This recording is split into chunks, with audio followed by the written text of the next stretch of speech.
Hello bachcho, welcome back to Science Wise. Today in this video we are going to study about chapter 14, that is water of class 6. ठीक है, इस video में हम क्या पढ़ेंगे? Chapter 14 water class 6 और सिर्फ book exercise, only the book exercise and the question and answers. Okay बच्चे, are you all ready? Okay, so let's start with the first book exercise, that is very short answer questions, answer in one word. Name the process by which the underground water reservoirs are charged. हमको ऐसी process बतानी है जिससे underground water reservoirs जो हैं वो charge होते हैं. तो रेन वाटर हार्वेस्टिंग, उस प्रोसेस को क्या बोलते हैं बच्चे? Rain water harvesting. Which evaporates faster, hot water or cold water? कौन सा वाटर जल्दी इवेपोरेट होगा? ऑब्वियसली बच्चे hot water. Question number 3, name the process by which plants loose water. Plants जब वाटर लूज करते हैं उनकी लीव्स से, तो उस प्रोसेस को क्या बोलते हैं बच्चे? Transpiration. Fourth, what kind of resource is water. Water कैसी रिसोर्स है? It is renewable resource. Fifth question, in what form does the water present in the atmosphere return to the earth? Question में ये पूछा जा रहा है आपसे कि वाटर किस फॉर्म में वापस अर्थ में रिटर्न हो जाता है. तो the process is rain and snow. Sorry, the form is rain and snow. B, short answer questions, answer in 10 to 15 words. First question is, how does water from the earth's surface escape into the atmosphere? Water अर्थ की surface से escape कैसे होता है atmosphere में, है ना? Water from the earth surface continues to evaporate due to heat of sun. Water continuously क्या होता है बच्चे? इवेपोरेट हो जाता है. क्यों? Due to the heat of sun. Sun की हीट की वजह से वाटर क्या होता है? इवेपोरेट हो जाता है. Thus, water from the earth's surface escape into the atmosphere in the form of water vapor. ठीक है, क्लियर? समझ आया?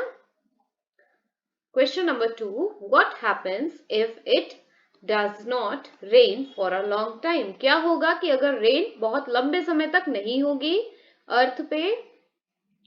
If it does not rain for a long time, then it will result into drying of crop, scarcity of fodder and food grain, death of many animals, plants and people, loss of life and property. अगर पानी नहीं होगा या rainfall नहीं होगी तो क्या होगा? पूरे आपके जो क्रॉप है, जो आपकी फसल है, वो कैसी हो जाएगी बच्चे? ड्राई हो जाएगी. स्केर्सिटी मतलब कमी, लॉस किसका? फूड ग्रेन्स का. Death of many animals, plant and people, death होने लगेगी. Loss of life and property. Okay, question number 3, draw a flow chart या flow sheet chart describing the return of water to the oceans. इसमें आपको बताना है कि water कैसे return होता है ओशंस में. ठीक है, अब पहले आप ये समझो कि वाटर हमें कहाँ कहाँ मिलेगा. हमने दो सोर्सेस पढ़ी हैं वाटर की. किस फॉर्म में रिटर्न होता है? रेन और स्नो. ठीक है बच्चे, मैं पेन का कलर चेंज कर लेती हूँ पहले तो. ठीक है, कौन से फॉर्म है? रेन और स्नो. ठीक है, अब देखो रेन जो है वो जमीन पे गिरती है, लैंड पे आती है, तो वो कहाँ कहाँ जाती है? सबसे पहले तो आपको ये पता होना चाहिए, है ना? तो कहाँ जाती है? ग्राउंड वाटर में. पहले कहाँ जाएगी? ग्राउंड वाटर में. फिर लेक्स एंड पॉन्ड्स में जाती है रेन. फिर कहाँ जाती है बच्चे? रिवर्स में, है ना? ठीक है, इतनी जगह जाती है रेन.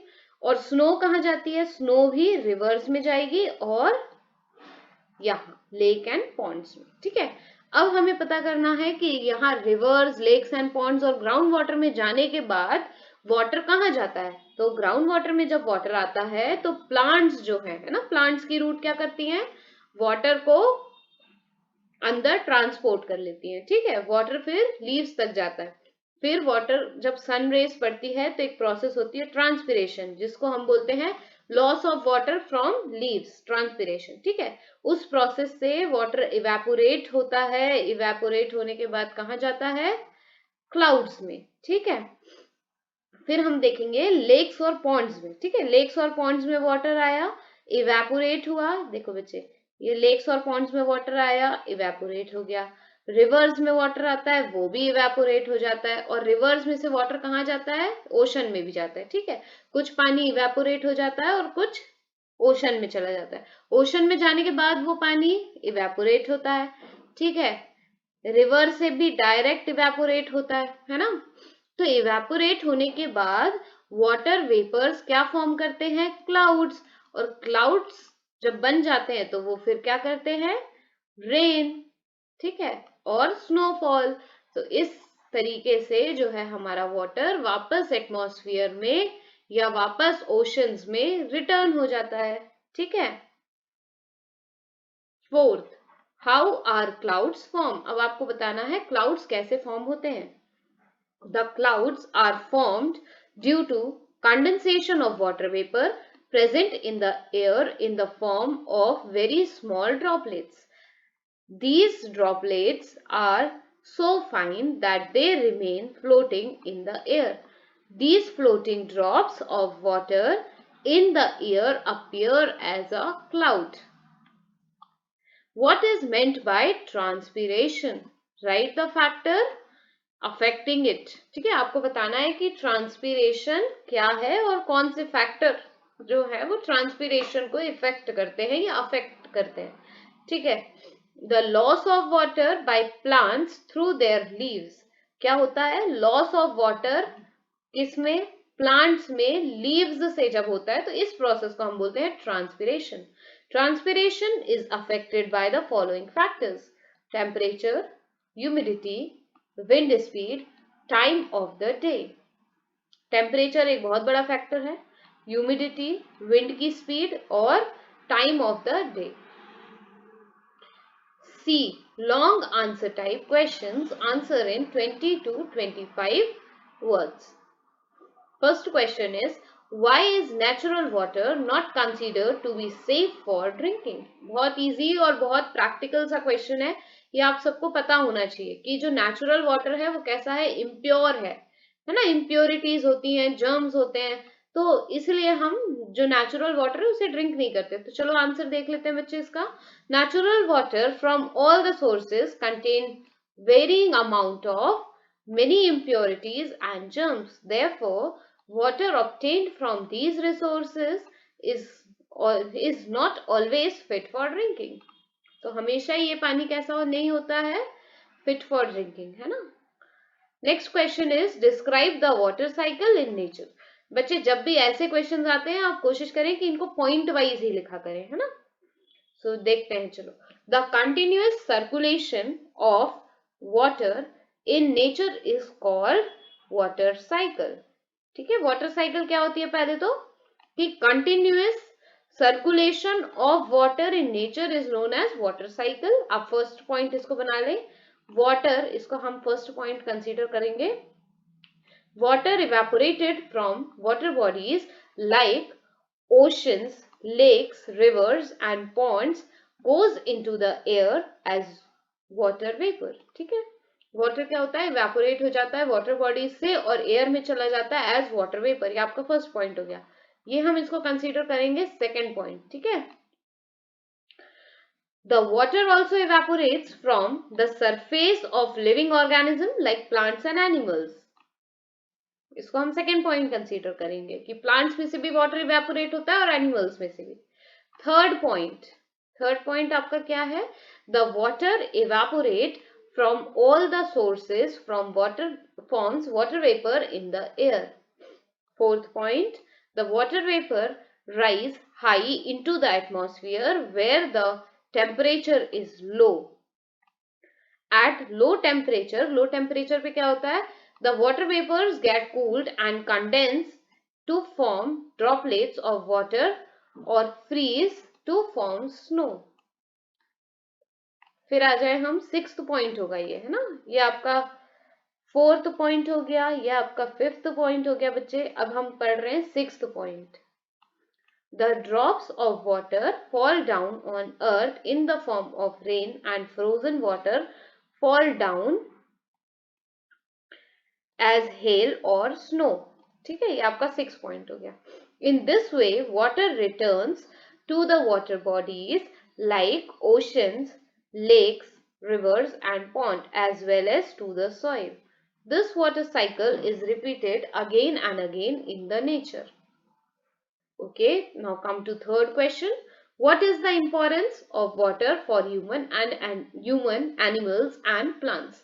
अब हमको क्या बताना है, इंपॉर्टेंस ऑफ वाटर किसके लिए, ह्यूमंस के लिए, एनिमल्स के लिए और प्लांट्स के लिए। तो वाटर तो वैसे ही बहुत इंपॉर्टेंट है बच्चे, जल है तो जीवन है, हम बोलते ही हैं। चलो अब इसका आंसर देख लेते हैं। Water regulates body temperature by the process of sweating and evaporation. Water क्या करता है, बॉडी का टेम्परेचर रेगुलेट करता है। सेकेंड पॉइंट हम देखें, water inside the bodies of animals, human dissolve mineral, gas and many products of digestion and carry them at the desired place. Third, water provides a medium for biochemical reaction inside our bodies to take place. Water एक medium provide कर देता है biochemical reactions को possible होने के लिए। ठीक है, फोर्थ पॉइंट है, water is essential for germination of seed, growth of plant and in photosynthesis. है ना, जर्मिनेशन ऑफ सीड भी कब होता है, जब उसको वाटर, सनलाइट और सॉइल की वार्म मिलती है ना, तो जर्मिनेशन ऑफ सीड होता है। तो वाटर एक बहुत इंपॉर्टेंट कंपोनेंट है। ग्रोथ ऑफ प्लांट के लिए, फोटोसिंथेसिस के लिए भी H2O रिक्वायर्ड है। H2O मतलब वाटर अगर नहीं होगा तो बहुत सारी चीजें ऐसी हैं जो पॉसिबल ही नहीं है। यहाँ तो सिर्फ 4 पॉइंट्स लिख दिए हैं, चलो कोई बात नहीं। Question 4, what is meant by conservation of water. Water का कंजर्वेशन क्या है, और कुछ ऐसे सजेशंस बताने हैं वाटर को कंजर्व करने के लिए। ठीक है, careful economical use and minimise the wastage of water is called conservation of water. Careful, economical and minimized, कम से कम वेस्टेज हो वाटर की, है ना, तो इसको हम क्या बोल देते हैं, वाटर कंजर्वेशन या conservation of water. Suggestion to conserve water are given below. अब हम वाटर को कैसे कंजर्व करेंगे, ये कुछ सजेशन दिए हुए हैं। Use only the required quantity of water, जितनी क्वांटिटी रिक्वायर्ड है उतनी ही यूज करें, उससे ज्यादा नहीं करें। मतलब ब्रश करें तो नल खुला नहीं छोड़ना है, always close the tap.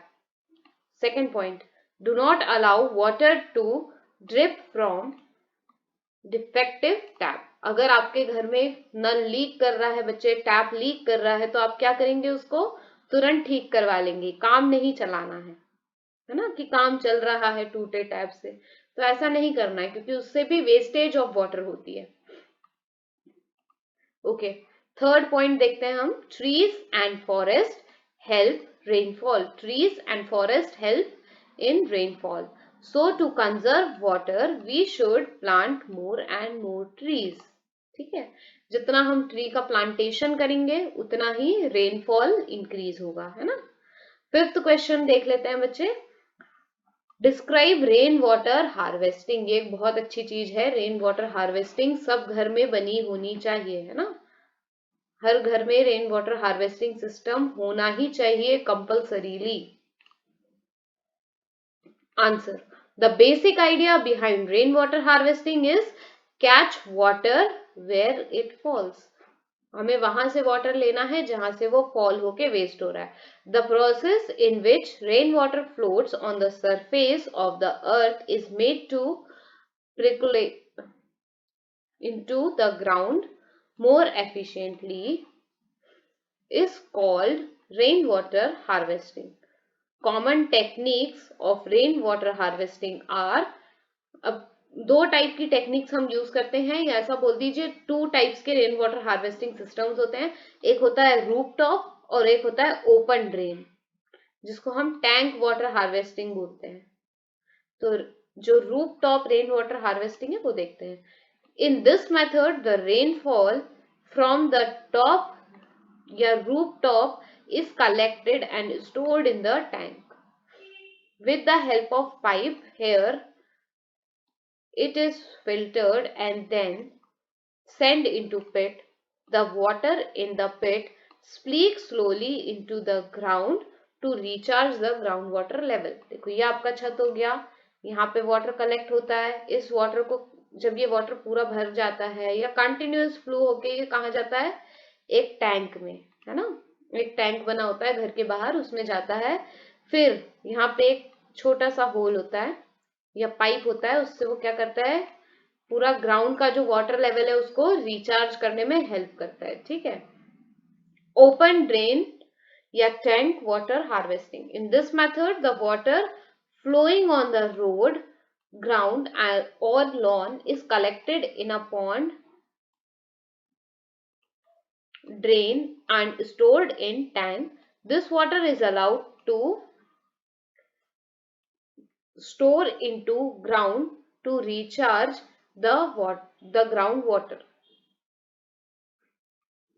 D question देखे, tick the odd one out, give reason, है ना। अब आपको इसमें से ऑड वन आउट टिक करना है और रीजन भी देना है। ठीक है। फर्स्ट देखो बच्चे, ocean, river, lake, polar reason और स्प्रिंग्स। अब पोलार रीजन जो है वो क्या है,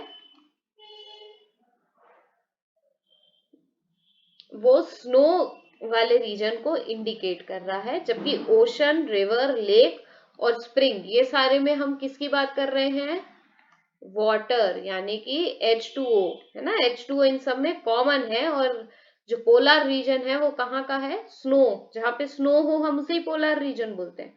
सेकंड देखे, डैम, हाइड्रो इलेक्ट्रिसिटी, इरिगेशन और इवेपोरेशन। तो अब ये डैम, हाइड्रो इलेक्ट्रिसिटी और इरिगेशन सब आपस में कनेक्टेड हैं, लेकिन इवेपोरेशन जो है वो एक अलग चीज हो गई। तो यहाँ पे ऑड वन आउट क्या हो गया, इवेपोरेशन। क्यों, क्योंकि water collected in dam is used for irrigation and producing hydro electricity, लेकिन इवेपोरेशन का यहाँ पे कोई यूज नहीं है। Third, rain, snowfall, hello स्ट्रोम and transpiration. अब यहाँ पे देखो बच्चे, ट्रांसपीरेशन जो है वो एक अलग ही प्रोसेस हो गई है ना। तो बाकी सब जो है वो प्रेसिपिटेशन को रिफर कर रहा है और ट्रांसपीरेशन को नहीं। फोर्थ हम देखेंगे, exclusive rainfall, water logging, flood, fall in water level, fall in water level. तो other are connected to heavy rains, ये सारे किससे कनेक्टेड हैं, हैवी रेन से।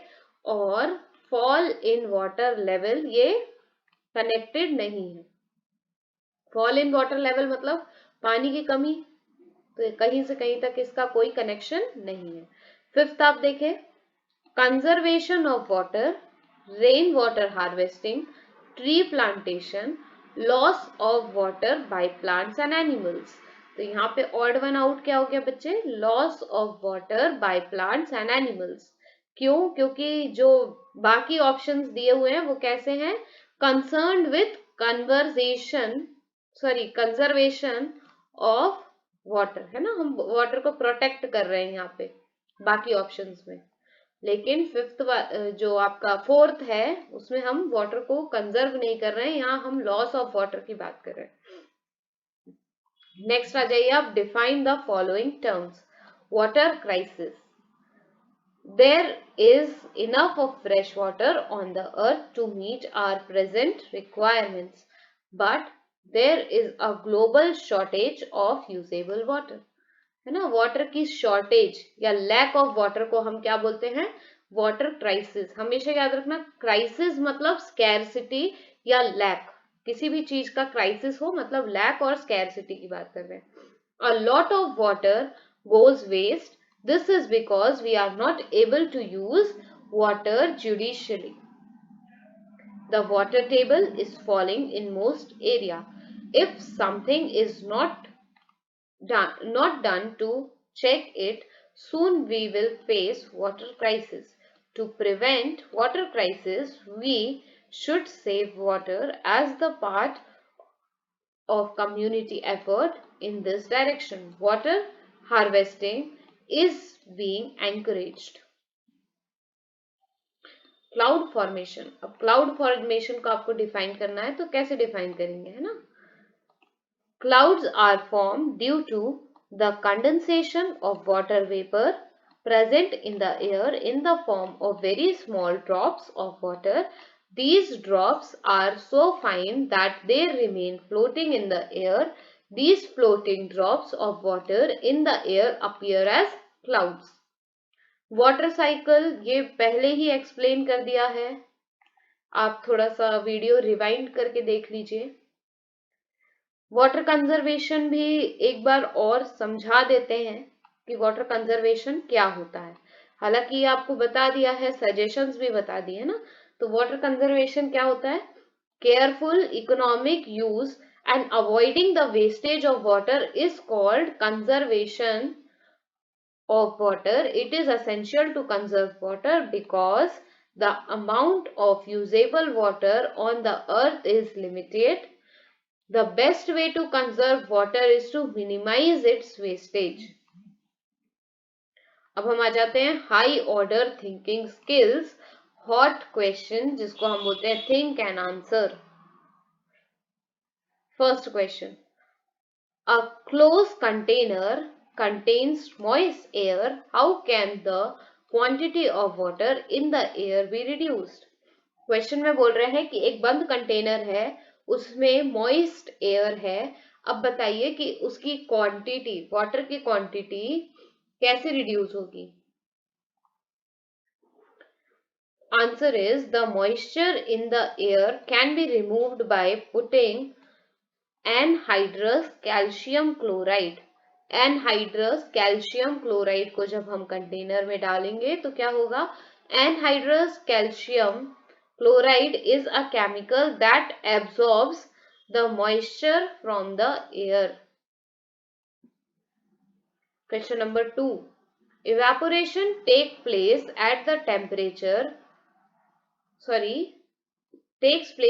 all the temperatures. Then why do we spread our wet clothes to dry in the sun?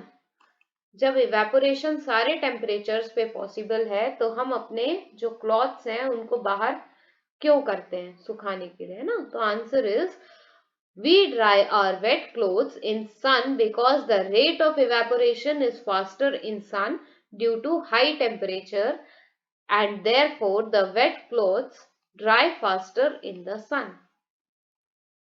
अब आ जाते हैं हम क्विक असाइनमेंट पे, है ना. क्विक असाइनमेंट, इसका फर्स्ट क्वेश्चन क्या है? Multiple choice type question. Tick the correct answer.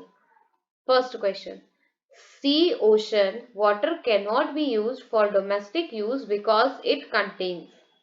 अब इसका आंसर क्या होगा कि सी और ये जो वाटर है हम इसको क्यों यूज नहीं कर सकते हैं ज्यादा? क्योंकि इसमें सॉल्युबल सॉल्ट्स ज्यादा होते हैं. ठीक है. सेकंड क्वेश्चन हम देखते हैं बच्चे. How much the earth surface is covered with water. कितनी अर्थ की सरफेस वाटर से कवर्ड है? About 3/4. Third, the process by which plants lose water is transpiration. Recharging of groundwater by allowing the rainwater to penetrate the soil is called, जल्दी बताओ, water harvesting. Answer is water harvesting. Fifth, which of the following process is not responsible for the presence of water vapor in the air? Option is C, condensation. क्योंकि water vapour जो है वो air में कैसे जाते हैं? Evaporate होके, है ना. कंडेंसेशन से नहीं जाते हैं. अब आ जाते हैं हम give one word. Give one word is very easy. Try it by yourself. Hope so you all have enjoyed this video. You have learned many things. If any doubt arise, you can just mention your doubts in comment section. Thank you for watching. Thank you for your support. Have a nice day.